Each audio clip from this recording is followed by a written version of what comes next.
No one meant to stay on the roof. That was the first fact Lena repeated to herself as she stood near the stairwell door, holding the metal handle with both hands like she could convince it to change its mind. The door was heavy, painted a dull gray, and it had the kind of industrial latch that sounded final when it clicked. It had clicked. Now it would not unclick. Lena tried again anyway. She pulled. She pushed. She lifted and pulled, as if the handle had a secret trick. The door didn't budge. It gave her nothing but a solid refusal. Behind her, someone laughed a little too loudly, the kind of laugh people use when they hope a problem will turn into a joke. "Okay," Darius said, clapping his hands once. "So, that's not ideal." Maya stood at the edge of the roof, looking out over the city like she was trying to find a solution in the lights. Her hair moved gently in the wind. She was the kind of person who normally had a spare battery, a spare plan, and a spare opinion. Tonight she had none of those. Quinn was crouched beside a cooler, rummaging through it with the seriousness of a person searching for medicine instead of sparkling cider. "We have 2 cups left," he announced. 3 if we share." "Don't say share like it's a threat," Harper replied. Harper had a party hat on top of a beanie, which was a combination that made sense only on New Year's Eve. Harper's job in any group was to keep things light. It was a job Harper took seriously. And then there was Theo, who had been the most excited 10 minutes ago and was now staring at Lena with a calm expression that somehow made her feel worse. Lena swallowed. "I had the key." Theo nodded. "I know. I still had it when we came up." Theo nodded again, as if he were listening to a weather report. "I know. And now I don't." Theo's expression didn't change, but his eyes narrowed slightly, not in anger, more in thought. "So it's somewhere up here." "That's the problem," Lena said. "Up here is a whole roof." It was a rooftop of a skyscraper, not one of those tiny maintenance roofs where you could reach every corner in a minute. This was a rooftop designed to feel like a secret garden in the sky. There were planter boxes, a few benches, string lights draped along the fence, and a small covered pergola with a table that had been reserved for the building's residents. From up here, the city looked calmer than it felt. Streets below were lines of light. Fireworks popped far away in small bursts, like someone tapping a finger against the night. Lena took a slow breath and patted her coat pockets again, even though she'd already done it 3 times. No key. No reassuring jingle. Just fabric and lint and the growing certainty that she had made a very specific mistake at a very inconvenient time. "Okay," Maya said, walking over. "Let's check phones." Everyone pulled theirs out. Lena's screen showed 1 bar for a moment, then none. A little circle spun, then stopped. Darius held his phone up, then higher, then stood on a bench like that would help. "No service," he announced, as if the roof itself had stolen it. Quinn turned his phone off and on again. "It's like the universe doesn't want us to text." Harper waved their phone toward the sky.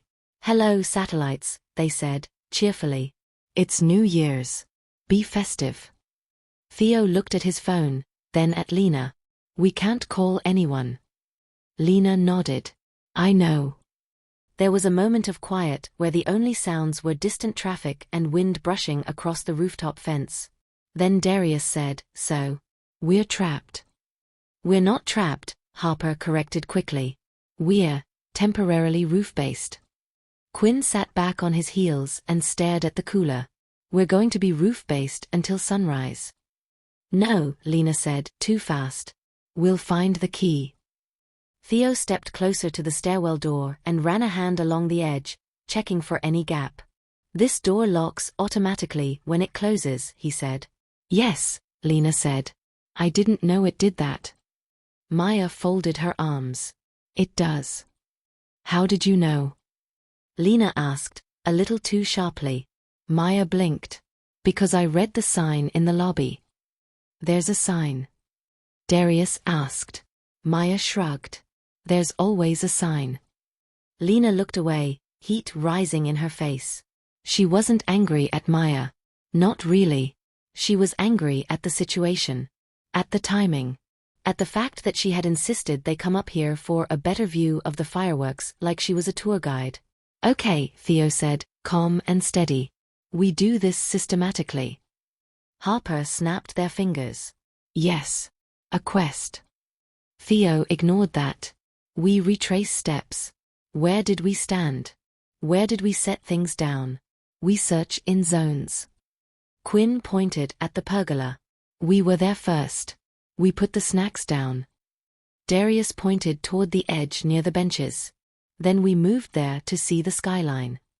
Maya nodded. Then we came back here for the countdown. Harper raised a hand. And then we did the awkward group hug. Darius laughed. Speak for yourself. It was awkward, Harper said, unbothered. But heartfelt. Lena turned back to the door and tried it again, as if the building might have taken pity during the conversation. It hadn't. Fine, she said. Zones. They split the roof into sections the way people do when they need order quickly. Theo took the stairwell area and the planters near it. Maya took the pergola and table. Darius took the benches and the far fence line. Quinn took the cooler area and the stretch near the roof access vents. Harper took everything else, which Harper described as the vibes. Lena took the middle, because it felt like the middle was where the key should be, and because she didn't want to be alone with the stairwell door again. They searched with phone flashlights, sweeping beams across concrete and under benches and between planter boxes. The rooftop was clean, but not perfectly. There were bottle caps. There were napkins. There were little pieces of confetti stuck in corners. The key did not appear. After 10 minutes, the searching slowed. Flashlights lowered. People's shoulders sank. Quinn sighed. This is bad. It's not bad, Harper said. It's inconvenient. It's cold, Quinn replied. Harper zipped their jacket up to their chin. Yes. Inconveniently cold.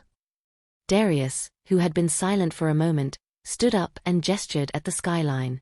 At least the view is still good. Lena felt irritation spark. The view isn't helping. Darius blinked, surprised. I didn't say it was helping. I said it was good. Maya walked over, hands in her pockets. We need to be practical.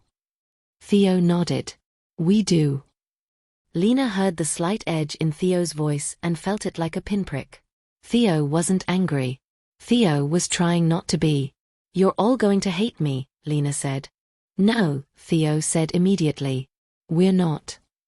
Quinn muttered, I might, a little. Harper spun to face Quinn with dramatic betrayal. Quinn. It's fine, Quinn said, but he didn't look fine. He looked tired and cold and annoyed at the universe. Maya took a slow breath. We can also consider that maybe the key fell into a place we can't see easily. Theo's eyes narrowed. Like what? Maya pointed at the gap between the stairwell structure and the nearest planter. Like that. Lena walked over and leaned down. There was a narrow space where leaves had collected and where shadows made everything look deeper than it was. I can't reach that, Lena said. Darius came over and knelt. I have long arms, he said, as if this was finally his time to shine. He reached in carefully, then deeper, then deeper. His fingers brushed something. He paused. Okay. I touched something. Lena leaned closer. Is it the key? Darius reached again and pulled out a plastic fork. He stared at it. Who brings forks to a rooftop? Quinn lifted his hand. Guilty. Harper pointed at the fork like it was evidence in court. Quinn. Wow. Quinn shrugged. I like being prepared. Maya exhaled, trying not to laugh. Not the key. Darius reached in again and pulled out a crumpled napkin. Then a bottle cap. Then a small party popper that had not popped.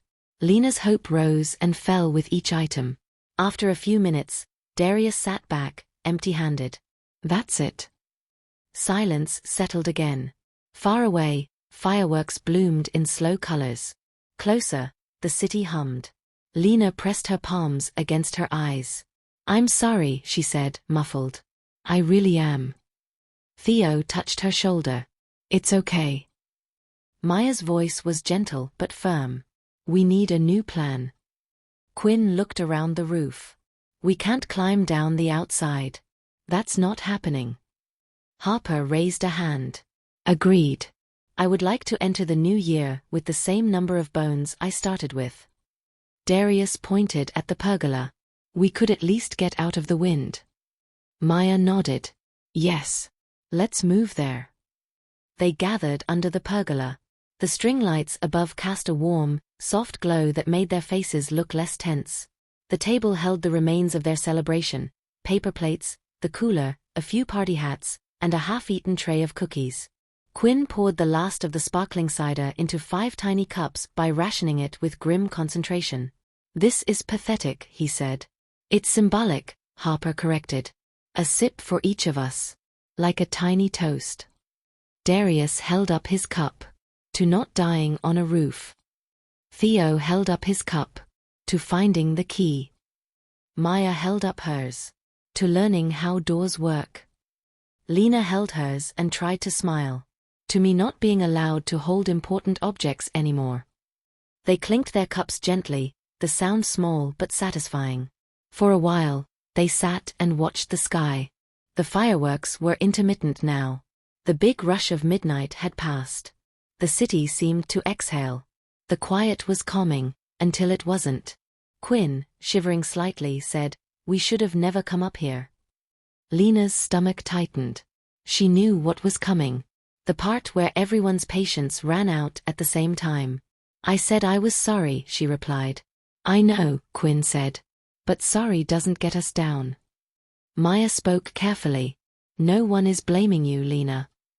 Quinn looked at Maya. "I am." Harper's eyes widened. "Quinn." Darius frowned. "Dude." Theo's jaw tightened. "Stop." Quinn held up his hands, defensive. "I'm just saying what everyone's thinking." "No," Theo said, voice calm but sharp. "You're saying what you're feeling. That's different." Quinn stared at him. "You always do that. You always make it sound like feelings are a problem to fix." Theo blinked. "That's not what I..." Lena felt heat rise again, a mix of cold and embarrassment and frustration. "It is my fault," she said, louder than she meant to. "So if you want someone to blame, blame me. Congratulations." Maya stepped between them slightly, like a referee. "Okay," she said. "Everyone. We're cold. We're tired. We're stuck. That makes people snappy." Harper nodded. "Yes. We're in the snappy phase." Darius rubbed his hands together. "Can we skip to the phase where we're down there with blankets?" Quinn leaned back and stared at the ceiling of the pergola. "We're going to be up here all night." Theo looked at the stairwell door again, as if he could see through walls. "We won't." "How?" Lena asked, exhausted. Theo didn't answer immediately. He stood and walked back toward the stairwell. Everyone followed, more out of habit than hope. Theo crouched by the door and looked closely at the bottom edge. He ran his fingers along the seam where the door met the frame. "What are you doing?" Maya asked. Theo spoke quietly. "Looking." Harper whispered to Lena, "Theo is in detective mode." Theo frowned. "There's a small gap." Darius crouched beside him. "That gap was there earlier." Theo nodded. "Yes. But I didn't notice something else." He reached into his pocket and pulled out a thin metal hair clip. Maya blinked. "Is that mine?" Theo glanced at her. "You dropped it near the pergola earlier." Maya looked genuinely impressed. "You picked it up?" Theo shrugged. "Yes." Lena stared at the clip. "How does that help?" Theo held up the clip. "This door has a latch. Not just a lock. If we can push the latch back." Quinn's eyes widened. "You're going to pick the door?" Theo's expression stayed calm. "I'm going to try to move the latch." Maya looked uncertain. "Is that allowed?" Harper raised their hand. "In our defense, we didn't break into the roof. The roof broke into us." Darius snorted. "Solid argument." Theo slid the hair clip carefully into the tiny gap. His hands were steady, as if he were doing something simple like threading a needle. Lena held her breath. The clip moved, paused, moved again. Theo's brow furrowed slightly. Almost. Quinn leaned closer. Come on. Theo shifted the angle. The metal scraped gently. Then, with a soft click, the latch gave. The door loosened. Theo stood and pulled the handle. The door opened. For a second, no one moved. It was as if the roof had become so normal that leaving it felt suspicious. Then Harper shouted, "We live." Darius laughed, relief spilling out. Maya exhaled hard and shook her head. Quinn just stared at Theo like Theo had performed a magic trick. Lena looked at Theo. How did you? Theo held up the hair clip. I watched a video once. That's it? Darius asked. Theo nodded. Yes. Harper clapped. We are saved by the internet's most questionable life hacks. They filed into the stairwell, warm air brushing their faces like a reward. The concrete steps spiraled down into the building, and each step felt like rejoining the world. At the landing, Lena stopped. She turned back toward the roof for a moment, as if she needed to see it from the safe side. Then something caught her eye on the stairwell floor. A small metal glint. She bent down and picked it up. A key. Her key. It was lying there on the first stair, as if it had been waiting politely. Lena stared at it, stunned. You have got to be kidding me. Quinn leaned in. Where was it? Right here, Lena said, holding it up. Darius burst out laughing. So the key was never on the roof. Maya covered her face. It fell out in the stairwell. Harper laughed so hard they had to lean on the railing. We weren't trapped. We were just dramatically confused. Theo's shoulders relaxed, and he smiled, small but real. Happy New Year, he said. Lena laughed too, partly from relief and partly from the ridiculousness of it. Happy New Year, she repeated. They made it back to the apartment. Someone found blankets. Someone made instant cocoa. Quinn, still offended by the night's events, insisted on making a real toast with water in proper cups. Harper put on a second-party hat for no reason, and Lena taped the key to her wrist with a strip of duct tape. Theo looked at it and raised an eyebrow. That seems extreme. Lena sipped her cocoa and nodded solemnly. I'm not losing it again. Darius pointed at her duct-taped wrist. That's going to be your new look. Maya smiled, warm and sleepy. It's practical. Quinn raised his cup. To never trusting automatic locks. Harper raised theirs. To roofs that build character. Theo raised his cup last. To being stuck together and not breaking. They clinked cups gently, in a room that was finally warm, while the city outside moved on into the new year.